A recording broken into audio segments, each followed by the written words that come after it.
Bueno, que el Señor les bendiga, hermanos. Buen día a los que no se les ve. ¿Cómo va?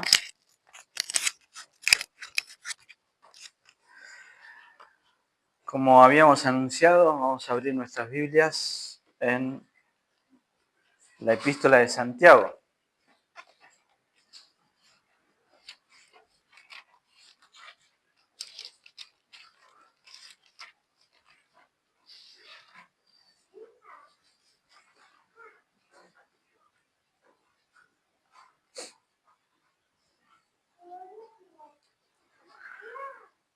¿La encontró?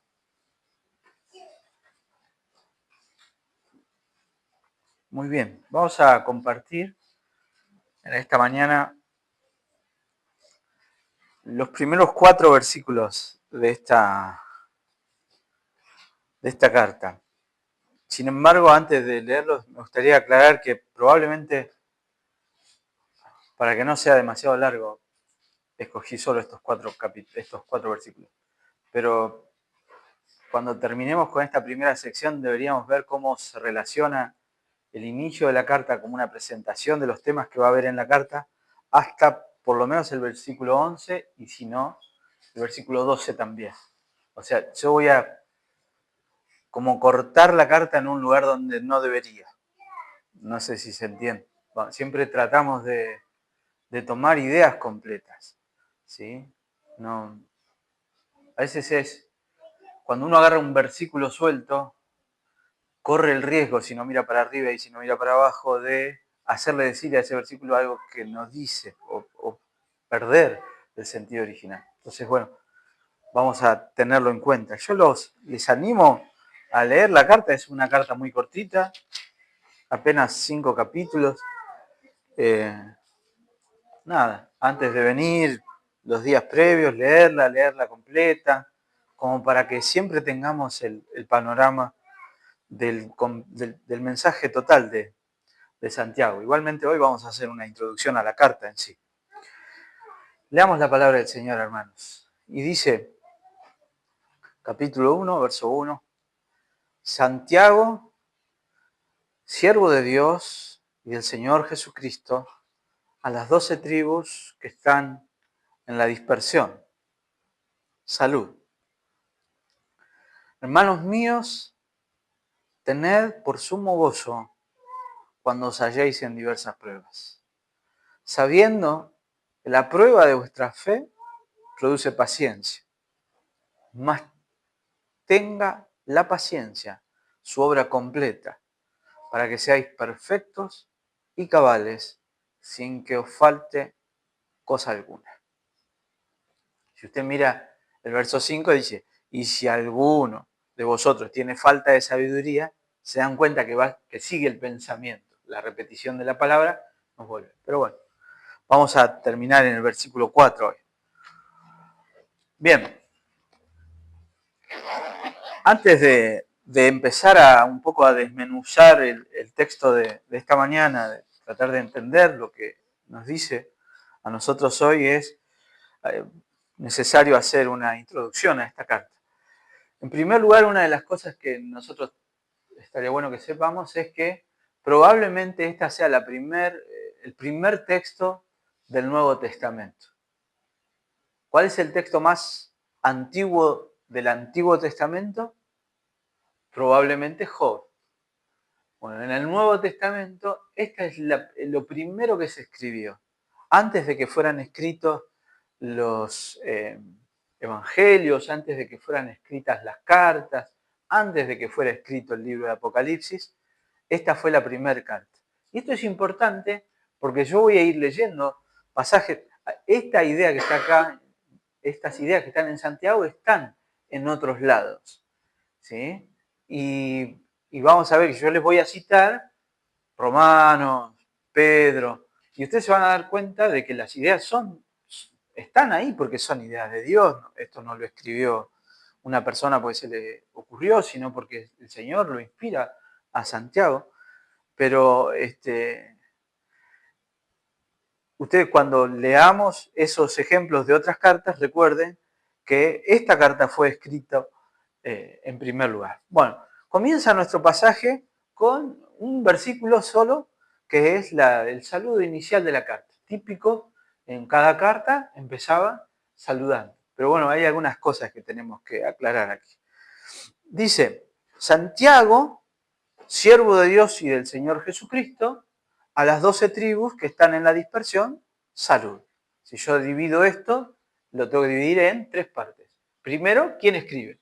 Santiago. ¿Cómo se describe Santiago a sí mismo? Como siervo de Dios y del Señor Jesucristo. ¿A quién dirige esa carta? A las 12 tribus que están en la dispersión. Y el saludo es un saludo cortito. Salud, solo les desees. ¿Quién es Santiago? ¿Quién es el Santiago que escribe esta carta? Porque nosotros cuando leíamos Tercera de Juan hablábamos de los nombres que aparecían ahí y eran nombres muy conocidos. Bueno, Santiago es un nombre muy común de la época. Muy, muy, muy común. Pero uno solo la escribió. ¿Sí? Nosotros lo que tenemos que tratar de entender es qué Santiago es este que escribió esta carta.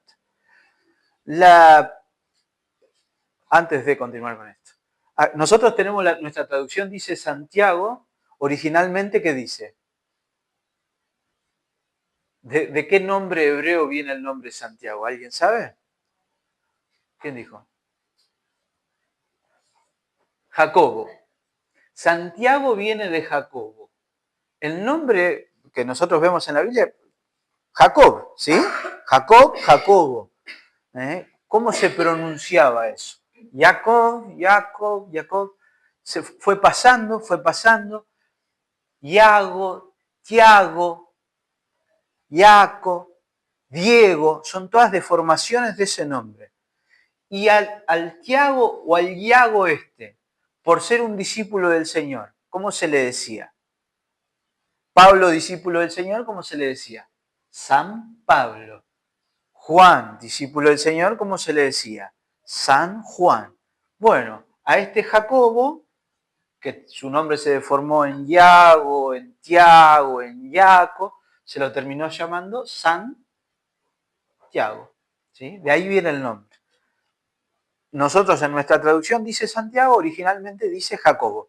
Así que lo que tenemos que descubrir es qué Jacobo es el que escribió esta carta. ¿Quién es el que escribe esta carta? Él se presenta a sí mismo como Jacobo, simplemente, no da mucho dato.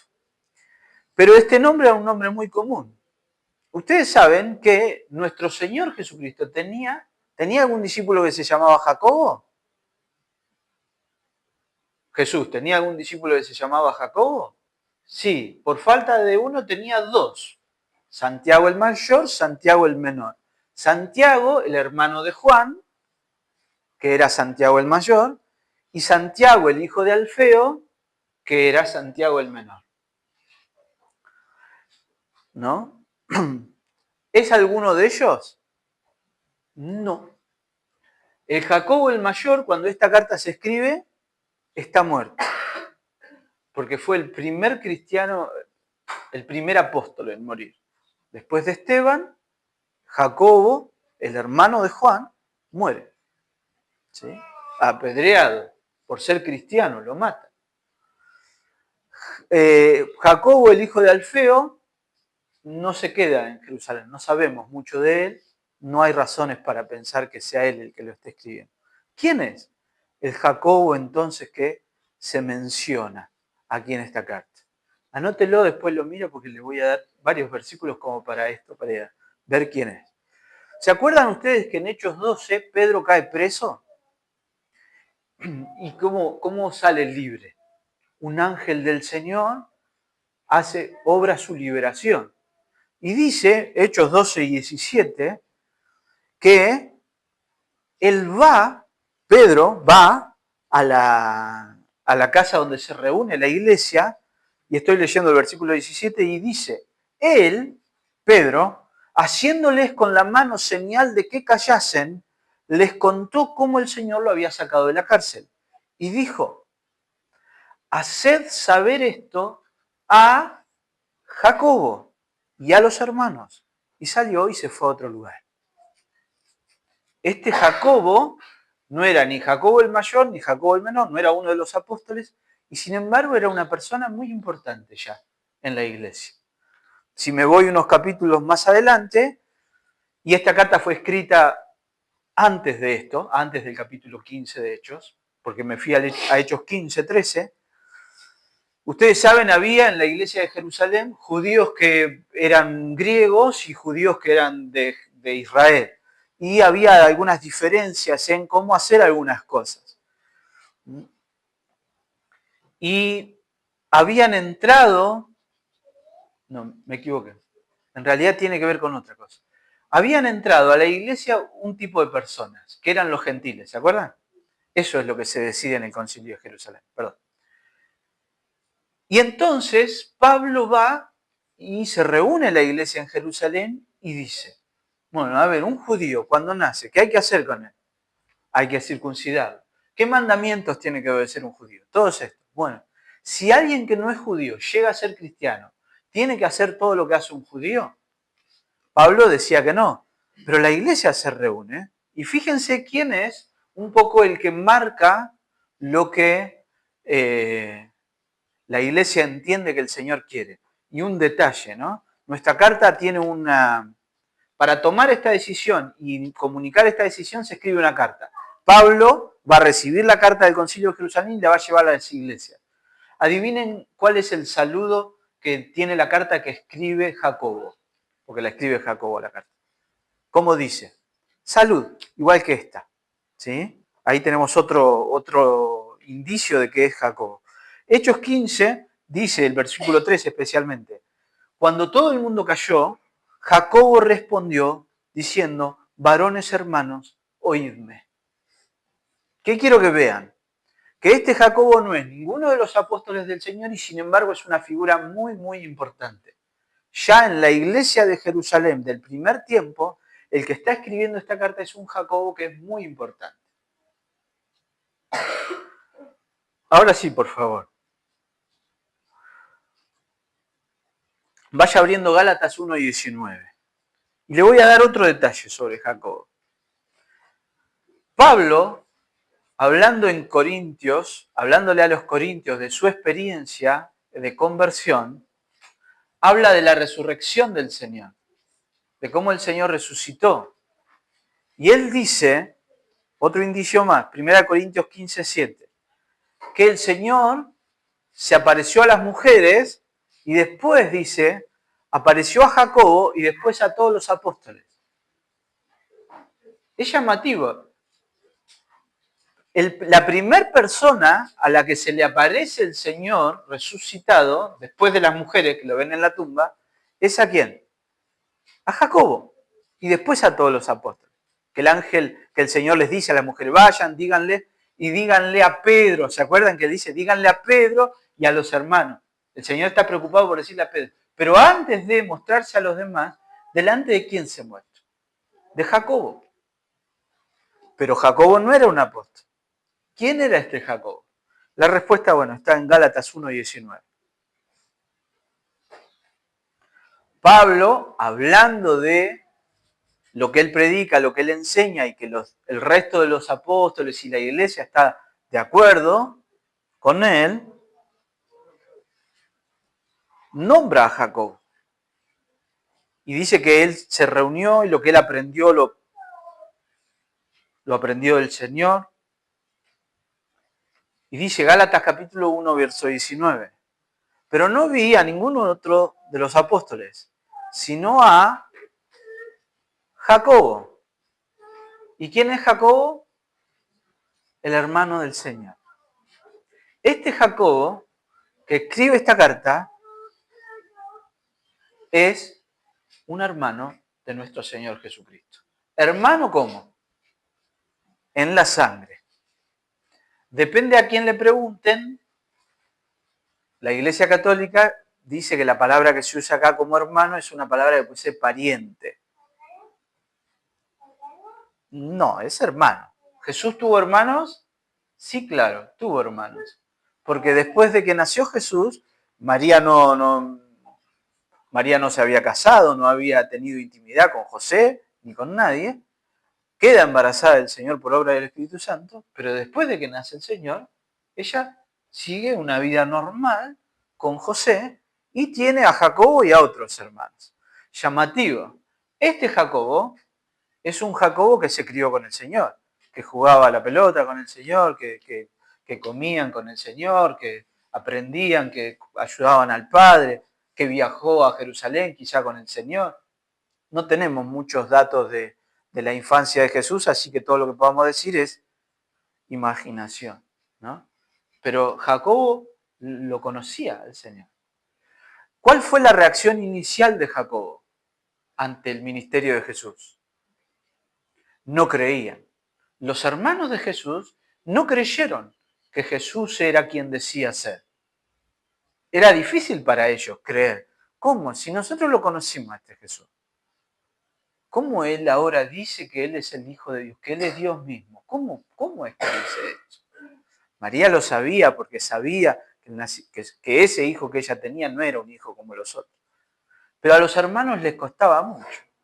Es más, en un momento los hermanos dicen, a ver, este hombre está, Jesús, ¿no? Está como desbordado, agarrémoslo, llevémoslo a casa, porque va a terminar mal. Incluso los muestra el Señor como incrédulos.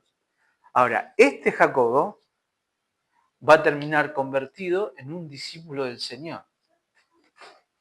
Adelanto la historia. Este Jacobo va a ser conocido como Jacobo el Justo y va a morir. ¿Cómo va a morir Jacobo el Justo? Esto lo cuenta Flavio Josefo, no está en la Biblia, lo cuenta un historiador. Flavio Josefo dice que Jacobo el Justo era un tipo muy, muy respetado. Le decían el Justo porque era realmente un hombre muy piadoso, muy respetado, por todo el mundo lo respetaba. Pero claro, ¿cuál era el problema de Jacobo? Como judío él era ejemplar, él era judío, él vivía como el mejor de los judíos. Pero ¿a quién él anunciaba?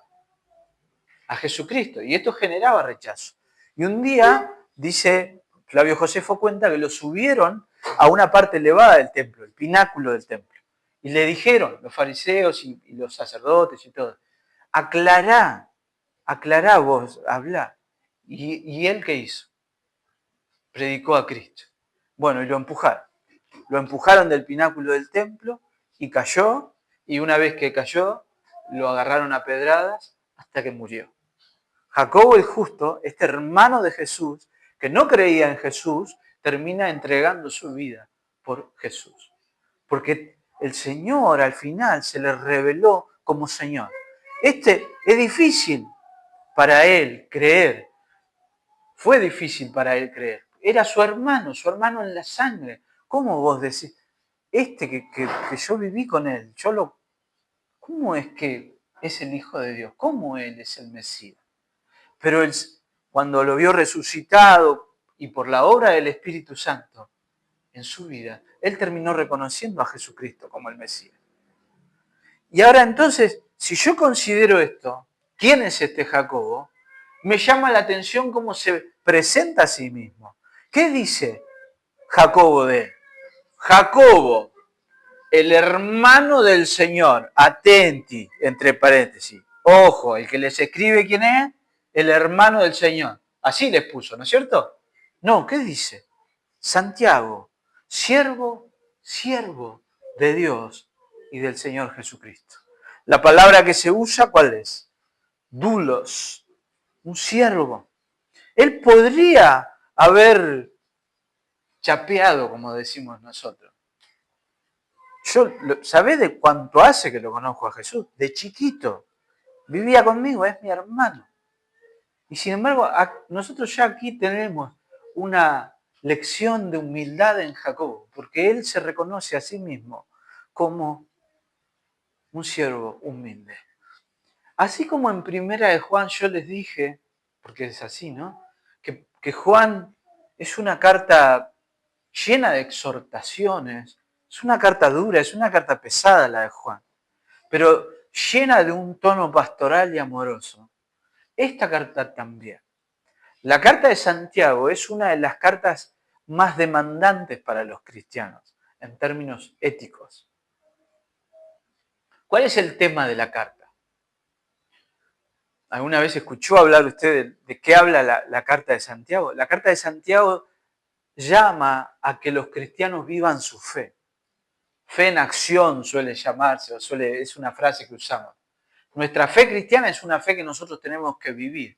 Si nosotros, el versículo clave de Santiago es: vos que decís que tenés fe, no vivís conforme a tu fe. Entonces yo tengo razones para pensar que tu fe no es cierta, no es genuina.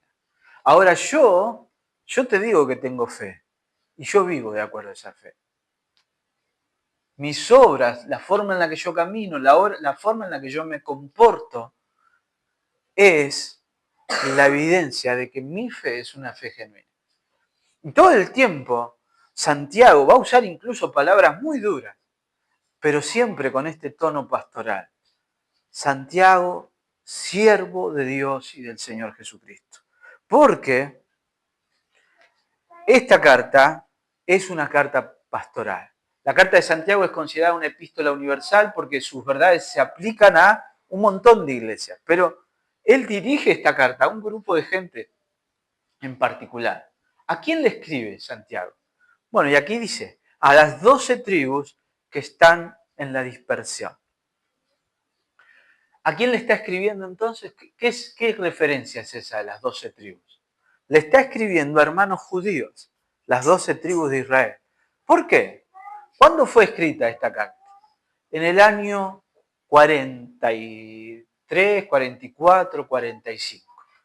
Antes del concilio de Jerusalén, antes de la destrucción de Jerusalén, antes de que se convirtieran los primeros gentiles o que la iglesia empezara a recibir personas gentiles. ¿Dónde vivía Jacobo? ¿De qué iglesia local él era líder? De la iglesia en Jerusalén. ¿Cómo era la composición de la iglesia en Jerusalén? Todos eran judíos. Algunos miembros de esa iglesia habían tenido la necesidad de irse de Jerusalén. ¿Por qué? Ustedes vieron, ¿no? Después del martirio de Esteban, que empieza una gran persecución contra los cristianos. ¿Y qué dice la Biblia, el libro de Hechos? Que la iglesia empieza a ser perseguida. Alguien que está ahí dirigiendo y siendo protagonista en todo esto es Saulo de Tarso, a quien nosotros después vamos a llamar Pablo, el apóstol Pablo, un hombre que odiaba a los cristianos, que los perseguía y que los mataba, va a terminar después predicando ese evangelio que él rechaza. Pero en ese momento, Pablo, que es alguien que protagoniza eso, persigue a los cristianos. ¿Y qué tienen que hacer los cristianos? Los judíos cristianos. Irse. ¿Cómo se llama eso? Irse. Era una palabra que los judíos usaban mucho y era la palabra diáspora. Dispersión significa. Los judíos que vivían en la diáspora eran aquellos judíos que vivían fuera del territorio de Israel. Ya había habido el exilio en Babilonia y ya había habido un montón de situaciones que había hecho que judíos vivieran en todos lados, dispersos. Bueno, ¿a quién está dirigiendo Santiago esta carta? A esos judíos que habían sido miembros de su iglesia, que los conocía y que ahora se habían tenido que ir, quizá por la persecución se habían tenido que ir y estaban en otros lugares, fuera de Israel. Pero siguen siendo sus hermanos, siguen siendo personas por las cuales él se preocupa. Y entonces esta carta que él escribe es una carta profundamente pastoral. Él quiere cuidar a los hermanos, él quiere animarlos a los hermanos. Hermanos que están sufriendo pruebas. Y la gran pregunta es entonces, ¿cómo ellos van a responder a esas pruebas? Antes de seguir con el versículo 2, por ahí deberíamos tener en cuenta que esta carta ha sido bastante cuestionada. ¿Ustedes sabían que ha sido cuestionada? Una persona que cuestionó esta carta fue, por ejemplo, Martín Lutero. Martín Lutero la llamó a esta carta una carta de paja, como que no, con poca importancia. ¿Por qué? Porque Martín Lutero, en su momento, estaba luchando por qué verdad del Evangelio que había sido dejada de lado. La gracia, la salvación por medio de la gracia y la justificación por la fe. ¿Cómo alguien es perdonado por Dios? ¿Qué tiene que hacer alguien? ¿Cómo Dios me perdona a mí? ¿Porque yo soy bueno? ¿Porque trato de obedecerlo en todo? No. Nosotros sabemos que el hombre nunca va a ser lo suficientemente bueno para que Dios diga, es tan bueno que entonces lo voy a amar.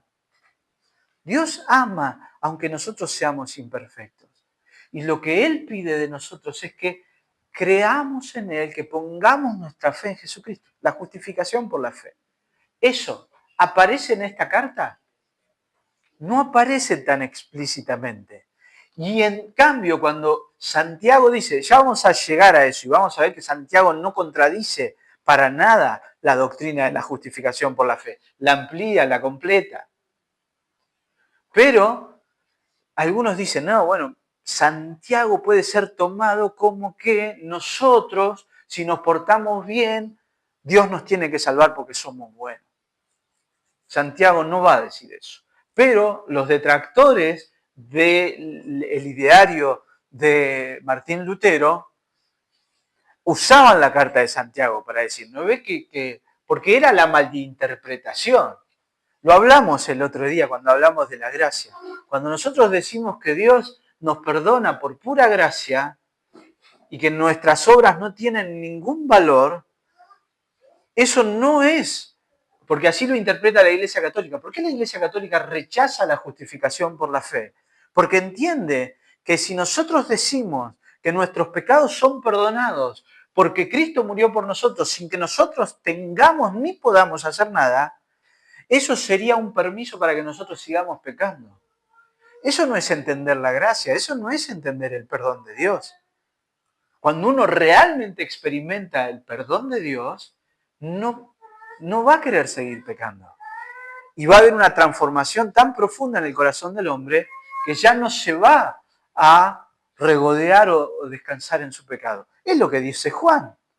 Primera de Juan decía, hermanos, si ustedes están, si realmente conocen la luz, van a andar en la luz. El que anda en tinieblas no conoce a Dios. Eso es lo que la Biblia dice. Entonces, por eso esta carta fue rechazada. Y otra razón por la que fue rechazada muchas veces es por las pocas veces que se menciona a Jesús. Esta carta, en comparación con otras, casi no menciona a Jesús. Y algo que me llamó mucho la atención a mí, lo vamos a ir viendo. Pero esta carta tiene un enorme paralelismo con el Sermón del Monte. Sin que Jesús sea nombrado en esta carta hay muchísimo de Jesús, porque hay muchas palabras de Jesús. Digo, Jacobo todavía no estaba escrito el Evangelio. Había personas que habían llegado a creer en Jesucristo sin haberlo visto jamás. Jacobo lo había visto, Jacobo lo había escuchado. Los documentos de la iglesia, el registro del Evangelio de la iglesia, todavía no existía. Pero así todo, la carta que Santiago escribe está teñida de las palabras del Señor Jesucristo. Es más, nosotros vamos a ver que una idea que aparece hoy aquí está sacada directamente de las palabras del Señor. ¿Cuál es el tema con el que empieza Santiago esta carta? Hermanos míos, dice, tened por sumo gozo cuando os halléis en diversas pruebas, sabiendo que la prueba de vuestra fe produce paciencia. Mas tenga la paciencia su obra completa para que seáis perfectos y cabales sin que os falte cosa alguna. La carta empieza con ese mandamiento. ¿Sí? Luego del saludo, el comienzo es cariñoso. Veamos otra vez, ¿no? Ese tono pastoral. Hermanos míos, le dice. Y él dice, como tantas veces la Biblia no afirma que nosotros, ser cristiano no significa que ya no vas a tener nunca más problemas. Lo sabemos. La Biblia jamás promete eso. ¿Quiénes prometen eso? Bueno, algunos que tergiversan la palabra de Dios. Pero la Biblia jamás nos promete. Y ahora vamos a ver por qué. Jamás nos promete la Biblia que nosotros no vamos a tener problemas, que no vamos a sufrir pruebas. Es más, me adelanto a la conclusión. Los creyentes tenemos que alegrarnos y gozarnos en las pruebas, porque las pruebas que Dios permite en nuestras vidas son necesarias, porque esas pruebas son instrumentos de Dios para hacer crecer nuestra fe y moldear nuestro carácter a la imagen de Cristo. Esa es la idea central de este pasaje y de este sermón. Hermano, usted va a atravesar pruebas. ¿Cuál es la actitud correcta? El gozo ante la prueba. ¿Por qué? Porque yo sé que ese gozo produce en mí paciencia. Y esa paciencia que se va desarrollando en mí, lo que está haciendo es santificándome, para que en el día del Señor, la obra del Señor se complete y yo pueda experimentar mi gozo cumplido, por la gracia de Dios. Eso es todo lo que dice el pasaje. Así que este pasaje, hermano, tened por sumo gozo cuando os halléis en diversas pruebas.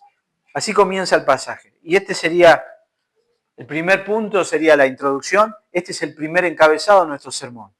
Una actitud correcta ante la prueba. ¿Cuál es la actitud correcta ante la prueba? ¿Qué dice Santiago? Tened por sumo gozo. La actitud correcta ante la prueba es el gozo. ¿Qué es una prueba? ¿Qué entendemos nosotros por prueba? La palabra prueba originalmente es peirasmos o algo así. ¿Y qué incluye eso?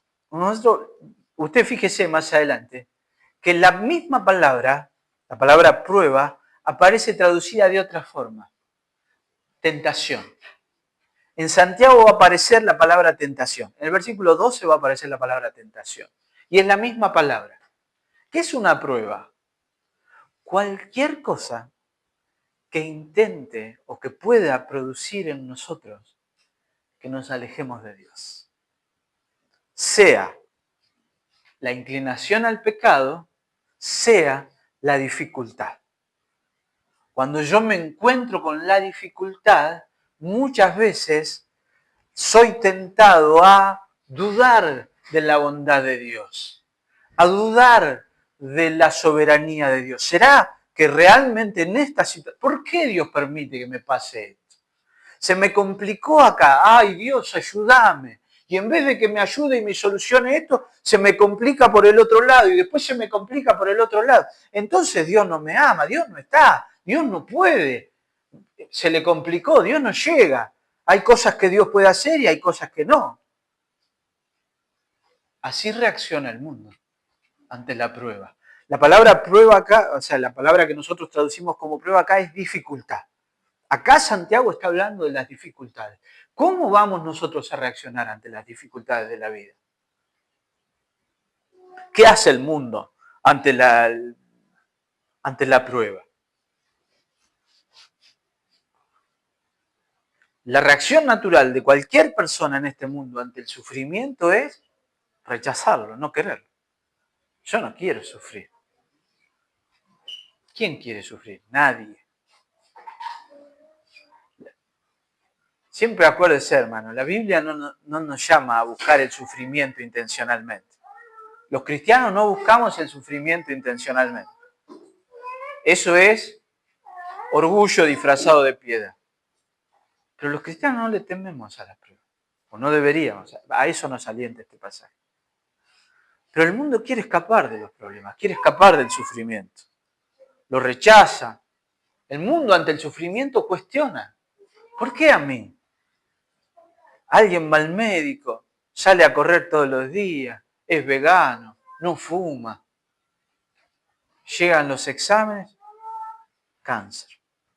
¿Por qué a mí? ¿Por qué a mí? ¿Y a quién están cuestionando? A Dios finalmente. Digo, nosotros somos tentados a eso. La reacción que el mundo entiende como natural es para nosotros también una tentación, ¿no? querer evitar el problema a toda costa, querer evitar el conflicto. Los hombres sabemos de eso. Tratar de evitar. No queremos tener problemas. Hasta que la situación no da más y el problema es más grande de lo que era al principio. ¿No? Lo queremos evitar, lo queremos rechazar, cuestionamos a Dios, queremos ignorarlo. Hay toda una movida de ignorar los problemas. Los problemas no existen, los problemas están en tu mente, son, no sé, corriente de pensamiento, ¿no? Esa es la reacción del mundo. Pero la verdad es que el mundo, cuando viene la prueba, cuando viene la aflicción, lo que experimenta es desesperanza. Porque los problemas desestabilizan nuestro mundo, nos mueven, nos cuestionan. Y tenemos que encontrarle una explicación a los problemas. Y a veces no hay. ¿Cuál es la explicación? No la tenemos. ¿Y qué nos gana entonces? La angustia, la desesperación. Cuando nosotros ante el problema nos angustiamos, nos desesperamos, nos afanamos, ¿qué es lo que hay detrás de eso?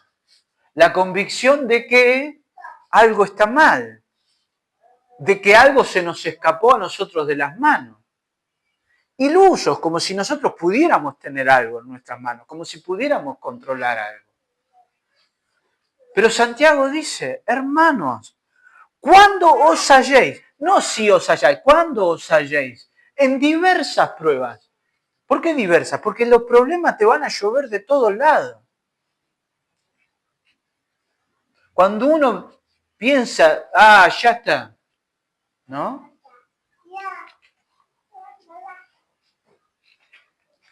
A veces la gente piensa y planifica para el futuro y dice, como el hombre ese que el Señor Jesús contó, ¿no? De que acumuló granos y construyó graneros, ¿no?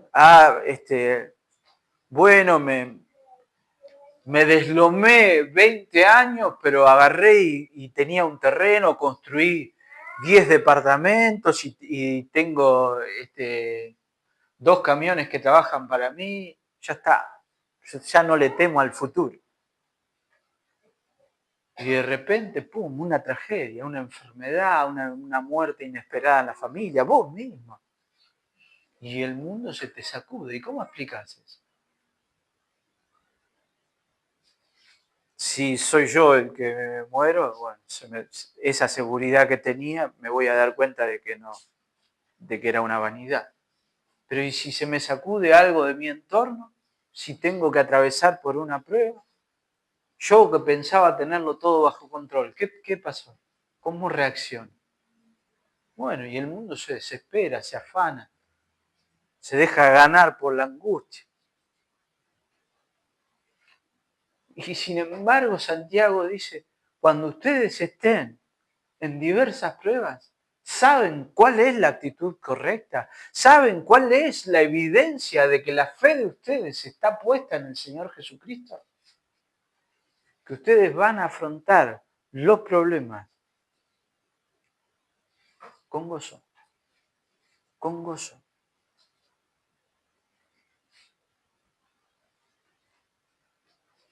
La palabra que aparece como pruebas es la palabra que el Señor Jesús usó en Mateo 14, por ejemplo, diciendo, no entréis en tentación. Y es la que usa también en el versículo 13. Y miren, interesante para relacionarlo. Lucas 8:13, en la parábola del sembrador, el Señor hablando dice, los de sobre la piedra son los que habiendo oído reciben la palabra con gozo. La parábola del sembrador, el Señor habla de distintos tipos de personas que escuchan el Evangelio. Y la semilla es la palabra de Dios. Alguna parte de la semilla cae en el camino, se la comen los pájaros. Otra semilla cae entre espinos y crece, pero los espinos la ahogan, ¿no? Y hay una parte de la semilla que cae en tierra fértil y da fruto. Bueno, pero acá está hablando de otra. Dice, Los de sobre la piedra son los que, habiendo oído, reciben la palabra con gozo, pero no tienen raíces, creen por algún tiempo y en el tiempo de la prueba se apartan. La prueba, la palabra prueba también puede ser entendida como examen, ¿no? Como algo que examina. ¿Cómo sabés vos, por ejemplo, si un anillo de oro es de oro realmente? Bueno, no sé yo, pero el que sabe, sabe. ¿No? Creo que le muerden algo. La moneda que la muerden, ¿vieron? Se muerde. Porque antes se usaban un metal más blandito. Si quedaba la marca es porque no era. Bueno, en nuestro tiempo de cosas truchas tenemos que saber cómo reconocer que algo es original. ¿No? Bueno, ¿qué prueba que nuestra fe es genuina? Nuestra reacción ante las pruebas. ¿Cómo nosotros reaccionamos ante la aflicción? ¿Y los cristianos cómo reaccionamos? Con gozo. Con gozo. Miren, el llamado de los cristianos ante las pruebas es el gozo. Anótelo por ahí. Habacuc 3, 17 y 18. Esta idea que Santiago acá está diciendo, probablemente la haya sacado de acá. Aunque la higuera no florezca y la vid no dé su fruto, etc. Con todo, o sea, no importa lo que pase, dijo el profeta Habacuc. Aunque se mueran las vacas, no crezca lo que sembré, el río venga sin agua, aunque sea lo que sea, con todo, yo me alegraré en Jehová y me gozaré en el Dios de mi salvación. Esta misma idea la va a repetir Pedro. 1 Pedro capítulo 1, versos 6 y 7. En lo cual vosotros os alegráis en el conocer al Señor. Aunque ahora, por un poco de tiempo, si es necesario, tengáis que ser afligidos en diversas pruebas, para que sometida a prueba vuestra fe sea hallada en alabanza, gloria y honra. Suena muy parecido a lo que leímos, ¿no? ¿Y de dónde sacó Santiago esto? Bueno, de Habacuc probablemente. De Pedro no, porque Pedro escribió después. Búsquelo, por favor. Mateo 5, verso 11.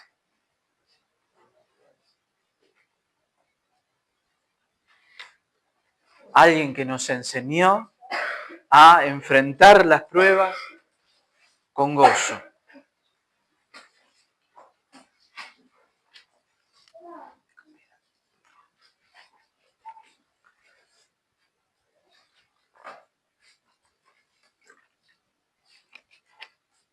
El sermón del monte. Bienaventurados sois, dijo el Señor, verso 11, cuando por mi causa os vituperen. Bienaventurados. Gozaos y alegraos, porque vuestro galardón es grande en los cielos. El cristiano, ante la prueba, puede experimentar, debe experimentar gozo. Fíjense,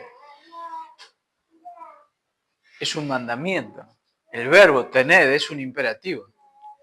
Alégrense cuando se encuentren en diversas pruebas. ¿Cómo reaccionamos nosotros ante las pruebas?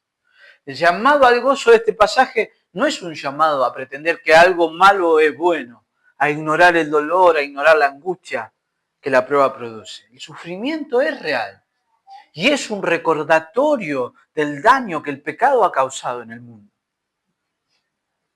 ¿Por qué vienen las pruebas? A causa del pecado. Nuestro propio pecado, nosotros mismos nos metemos en problemas. El pecado de otro que peca contra nosotros. Y el mundo está maldecido por el pecado. Yo no hice nada malo, el otro no me hizo nada malo. Cayó un rayo en un árbol, yo estaba ahí abajo y pasó algo malo. Eso es a causa del pecado que vive en el mundo. La diferencia entre alguien que es un seguidor de Jesucristo y quien no lo es, no reside en que tengan más o menos problemas. Ser creyente no es ser librados de las pruebas, sino poder responder a ellas de una manera distinta. Mientras los que no conocen al Señor se sumergen en la angustia, en la desesperanza y la confusión, los hijos de Dios pueden experimentar gozo. No se trata de ingenuidad, no se trata de estoicismo, de ser insensibles, ¿no? El budismo hace eso. El budismo dice, yo no necesito nada, no necesito comer, no necesito nada, yo no necesito nada. Si yo no necesito nada, no me falta nada. Y entonces soy feliz. La búsqueda de la felicidad es despojarse del deseo. Imposible. No se trata de eso el llamado del cristianismo. El llamado del cristianismo está en experimentar el gozo porque sabemos en quién hemos creído. Porque nuestro galardón es grande en los cielos, dijo el Señor Jesús. Un comentarista dijo, no sentimos gozo por el sufrimiento, sino en el sufrimiento, porque sabemos que Dios puede hacer y está haciendo en nosotros lo que Dios puede hacer y lo que está haciendo en nosotros mientras atravesamos las pruebas. Así que en primer lugar, una actitud correcta ante las pruebas, el gozo. En segundo lugar, una convicción correcta ante las pruebas. La certeza de saber que Dios está obrando en mí.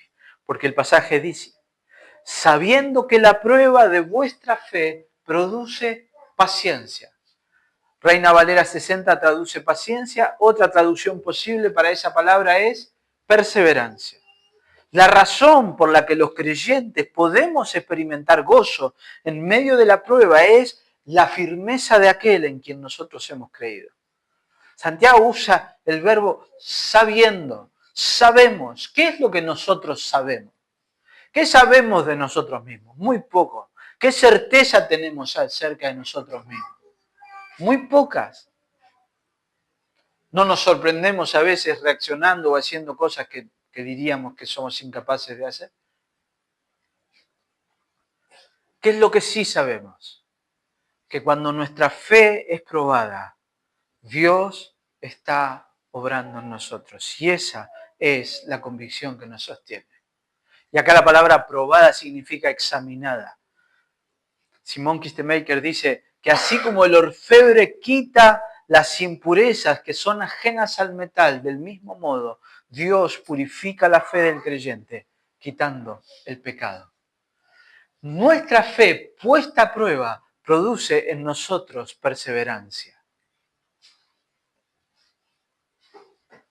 Si la fe puesta a prueba, si el atravesar la prueba redunda en algo bueno, ¿voy a querer esquivarla de todas maneras?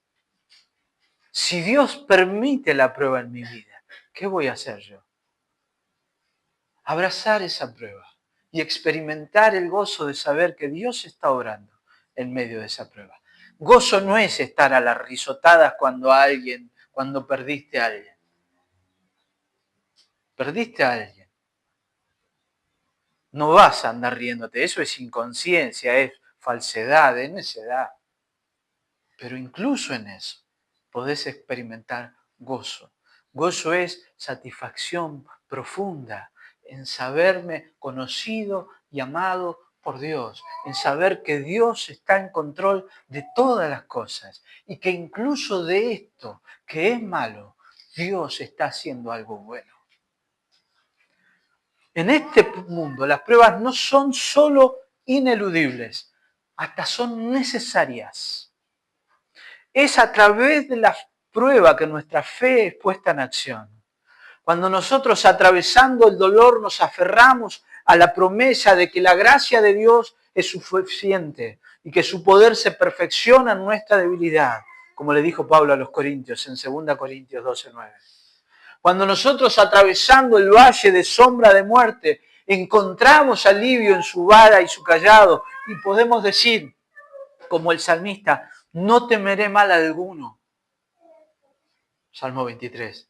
Es ahí cuando nuestra fe es purificada, es alimentada. Es en medio de la aflicción que nosotros experimentamos y conocemos la compañía de aquel que llamamos varón de dolores.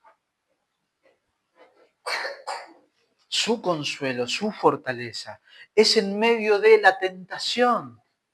Si vamos a considerar el otro recurso, la otra significado de la palabra prueba, que experimentamos el sostén de su gracia, de su perdón y de su misericordia. Hay gente que piensa que al no poder evitar las circunstancias angustiosas se deben resignar y adoptan esa consigna, bueno, que sea lo que Dios quiera. Pero mientras que la resignación es pasiva, la fe, la perseverancia, la paciencia son activas. La resignación resulta en derrota, la perseverancia en triunfo.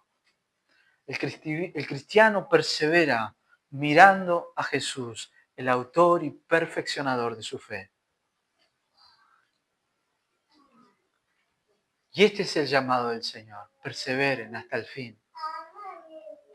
Ninguno de nosotros debería desear atravesar pruebas causadas por nuestra propia necedad o rebeldía. Y aún así, estas pruebas son una expresión del amor de Dios que permite que suframos la consecuencia de nuestros pecados para guiarnos al arrepentimiento. Déjeme aclarar esta idea. Si yo peco y Dios permite que yo sufra la consecuencia de mi pecado, para que esa consecuencia produzca en mí pesar y dolor y me lleve al arrepentimiento y me vuelva al camino de Dios, que Dios permita esa prueba en mi vida es una señal de su amor. Si Dios no me amara, me dejaría hundirme. Ah, ¿vos querés vivir así? Viví así. Cuando Dios permite la aflicción, incluso a causa de nuestro error, Dios nos está amando. Pero en toda circunstancia, esta debe ser nuestra convicción. Dios es el que está en control de todas las cosas, todo el tiempo, todas las cosas. Yo puedo confiar en Él. Y por eso cuando la prueba viene, la abrazamos con gozo y con gratitud. Si Él permite que yo atraviese este momento particular, yo tengo que saber, Él no me deja solo. Él está obrando para su gloria y para mi bien. Mi fe puesta a prueba se fortalece. Atravesar a la prueba entonces y que eso redunde en un conocimiento más profundo de quién es Dios, en una confianza mayor en su amor y en su cuidado, en un aferrarme más a Él y depender de Él con mayor vigor. Entonces, esto es sin dudas una bendición. El comentario Mundo Hispano dice, las pruebas enfrentadas correctamente son enriquecedoras. Enfrentadas incorrectamente pueden ser muy dañinas. ¿Cómo nosotros enfrentamos la prueba? Con gozo. ¿Por qué? Porque sabemos que la prueba está moldeando nuestra perseverancia. Tercer punto y final. Un entendimiento correcto del propósito de las pruebas. ¿Por qué Dios permite las pruebas en nuestra vida? Para llevarnos a la madurez, para santificarnos. Fíjense, termina el pasaje de hoy diciendo, mas tenga la paciencia su obra completa. La palabra acá es teleios. Para que seáis perfectos. Y otra vez la palabra es teleios. Y cabales, sin que os falte cosa alguna. La cadena que Santiago forma es gozo, perseverancia o paciencia, perfección, estar completos. La obra de la perseverancia en nosotros es esta, la perfección. ¿Qué significa acá la palabra perfección? No significa que somos, nosotros entendemos perfección como que no hay ningún error.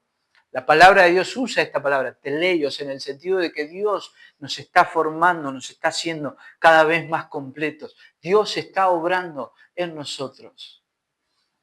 Filipenses, ¿no? Dice, yo estoy convencido de esto, el que empezó en ustedes la buena obra, la perfeccionará, la hará cada día más perfecta. Nosotros pensamos en perfecto como algo terminado, algo culminado. La palabra teleios habla de algo que es completo y se está completando, se está completando. ¿Cuándo termina la obra? Cuando el Señor venga. Pero mientras tanto, el Señor está obrando en nosotros. Las pruebas afrontadas con gozo fortalecen nuestra perseverancia. Y esa perseverancia contribuye a que nosotros seamos cada vez más como nuestro Señor. El mismo Pablo dice en Filipenses 3, versos 12-15. Fíjense cómo él usa esta expresión perfecto, teleios. No que lo haya alcanzado ya ni que ya sea perfecto, dice de sí mismo, sino que prosigo por ver si logro hacer aquello para lo cual fui también asido por Cristo Jesús. Hermano, yo mismo no pretendo haberlo ya alcanzado, pero una cosa hago, olvidando ciertamente lo que queda atrás y extendiéndome a lo que está delante, prosigo a la meta, al premio del supremo llamamiento de Dios en Cristo Jesús. Así que todos los que somos perfectos, yo no pretendo ser perfecto, dijo Pablo. Y ahora dice, pero nosotros ya somos perfectos, ya estamos completos. ¿Estás completo? Si Cristo está en vos, estás completo. La obra sigue, la obra sigue. Sigue. Pero en Cristo, en un sentido, nosotros ya estamos perfectos. Pero también estamos siendo perfeccionados. Efesios 4, versos 10 al 16, dice, y miren cómo aparece muchas veces la palabra crecer, perfecto, etc. El que descendió es el mismo que también sufrió por encima de todos los cielos para llenarlo todo. Y él mismo constituyó a unos apóstoles, profetas, evangelistas, pastores, maestros, a fin de perfeccionar a los santos para la obra del ministerio. Me voy saltando partes. Hasta que todos lleguemos a la unidad de la fe y del conocimiento del Hijo de Dios, a un varón perfecto, a la medida de la estatura de la plenitud de Cristo. Y dice también, siguiendo la verdad en amor, crezcamos en todo en aquel que es la cabeza. ¿Por qué Dios permite las pruebas en nuestras vidas? Dios nos está santificando. Y esta es nuestra confianza. Esto nos permite. ¿Qué nos permite a nosotros afrontar las pruebas con gozo? Saber que Dios está obrando. Y entonces, como el salmista, podemos decir, Salmo 138, 8, Jehová cumplirá su propósito en mí. Tu misericordia, oh Jehová, es para siempre. No desampares la obra de tus manos. ¿Qué vas a hacer en mí para transformarme?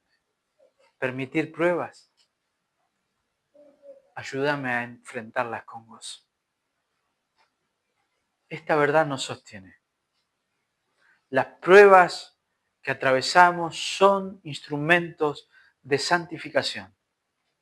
Nos llevan a entender mejor nuestra necesidad de la misericordia de Dios y a depender más de Él. Nos recuerdan que nosotros no controlamos las circunstancias, que ni siquiera controlamos lo que sucede con nosotros mismos. Y si el conocimiento de esa pequeñez nuestra nos lleva a admirar la grandeza de Dios, eso entonces es una bendición y una fuente de gozo. Y esta verdad y esta convicción nos sostienen. Dios es quien está obrando en nosotros. Y aunque suene extraño y al mundo le resulte loco, abrazamos la prueba, abrazamos la aflicción cuando entendemos que esta leve tribulación momentánea nos permite conocer más profundamente a Jesús. Eso está en 2 Corintios, capítulo 4, versos 16 al 18. Pablo dice, por tanto, no desmayamos. Antes, aunque nuestro hombre exterior, se va desgastando, el interior, no obstante, se renueva de día en día, porque esta leve tribulación momentánea produce en nosotros un cada vez más excelente y eterno peso de gloria, No mirando nosotros las cosas que se ven, sino las que no se ven. Pues las cosas que se ven son temporales, pero las que no se ven son eternas. En el medio de la prueba yo recuerdo esto, Dios está obrando en mí. Dios no va a permitir que nada suceda en mí, que Él sepa que me va a alejar de Él y que va a redundar para mal mío. Por esa causa, Esteban, volviendo al libro de Hechos, recibiendo las pedradas de sus enemigos, de los que rechazaron el Evangelio de Jesucristo, ¿qué sintió? Gozo. Experimentar gozo ante la posibilidad cierta, ante la proximidad, no posibilidad, de morir por causa de Cristo. ¿Sí? Sin Dios, el sufrimiento de este mundo no tiene sentido. Pero el Señor es quien nos permite verlo a Él, conocerlo. Y uno de sus métodos favoritos es la prueba. La prueba es necesaria, hermanos. La prueba es necesaria. Una vez más, no tenemos que salir a buscarnos complicaciones cuando salimos de acá. Usted sabe. Vienen solas.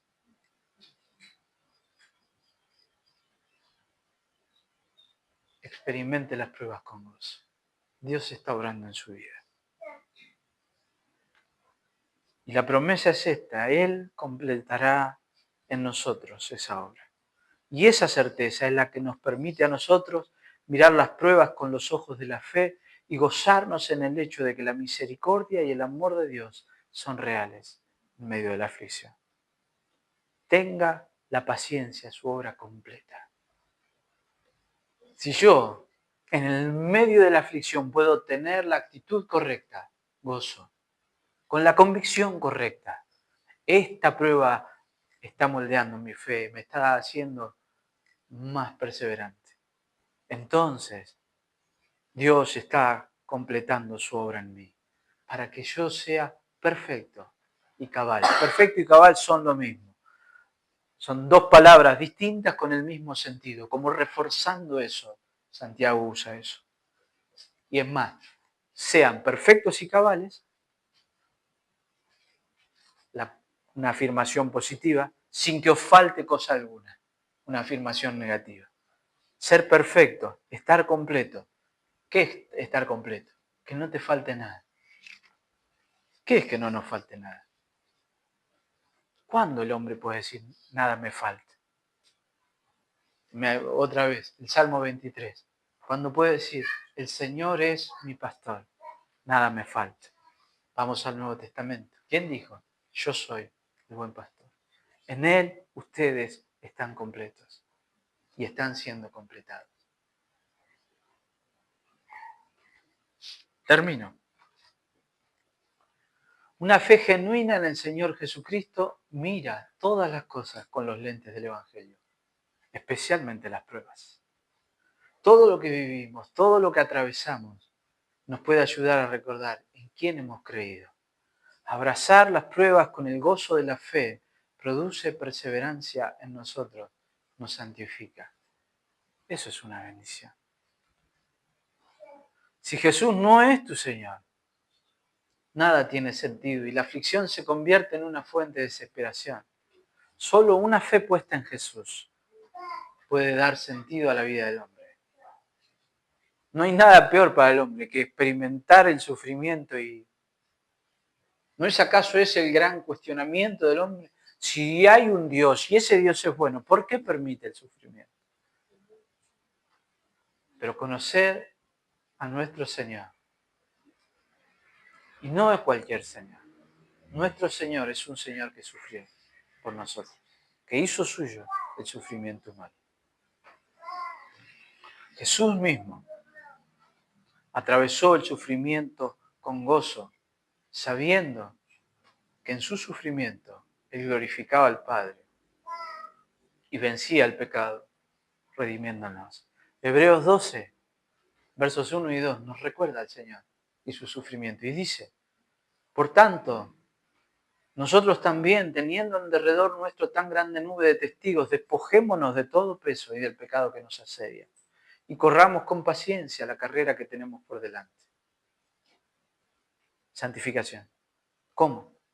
Puestos los ojos en Jesús, el autor y consumador de la fe, el cual, por el gozo puesto delante de él, sufrió la cruz, menospreciando el oprobio, y se sentó a la diestra del trono de Dios. Las pruebas nos están llevando a la gloria. Vivámosla con gozo. Hermanos, no buscamos las pruebas, pero tampoco nos desesperamos ante ellas, sino que las atravesamos confiados en la bondad y el amor de Dios. Recuerda cuántas veces el Señor estuvo con vos. El Señor es digno de toda nuestra confianza. Recordar quién es Él nos mantendrá firmes ante los sacudones de la vida. Termino leyendo este pasaje en otra versión, la Nueva Traducción Viviente. Espero que usted hoy vaya a su casa, relea este pasaje y lo entienda mejor que cuando llegó hoy. Santiago capítulo 1, versos 1 al 4, Nueva Traducción Viviente. Yo, Santiago, esclavo de Dios y del Señor Jesucristo, escribo esta carta a las 12 tribus, los creyentes judíos que están dispersos por el mundo. Reciban mis saludos. Amados hermanos, cuando tengan que enfrentar problemas, considérenlo como un tiempo para alegrarse, por mucho, porque ustedes saben que siempre que se pone a prueba la fe, la constancia tiene una oportunidad para desarrollarse. Así que dejen que crezca, pues una vez que su constancia se haya desarrollado plenamente, serán perfectos y completos y no les faltará nada. Amén. Oremos. Nuestro Dios y Señor, vos que atravesaste el sufrimiento más infame de la cruz por el gozo puesto delante de ti, ayúdanos, te pedimos, a mirar las pruebas como instrumentos de nuestra madurez y de nuestra santificación, como oportunidades para conocerte más y apreciarte más. Que en el medio de las pruebas, Señor, alcemos nuestra mirada hacia vos y recordemos todo el tiempo que vos sos el Dios que cuida de nosotros y el Dios que está haciendo en nosotros lo mejor, haciéndonos perfectos, completándonos, formándonos a imagen de Jesucristo, nuestro Señor. Señor, ayúdanos entonces a abrazar las pruebas con gozo. En el nombre de Jesús, Señor, te pedimos. Amén.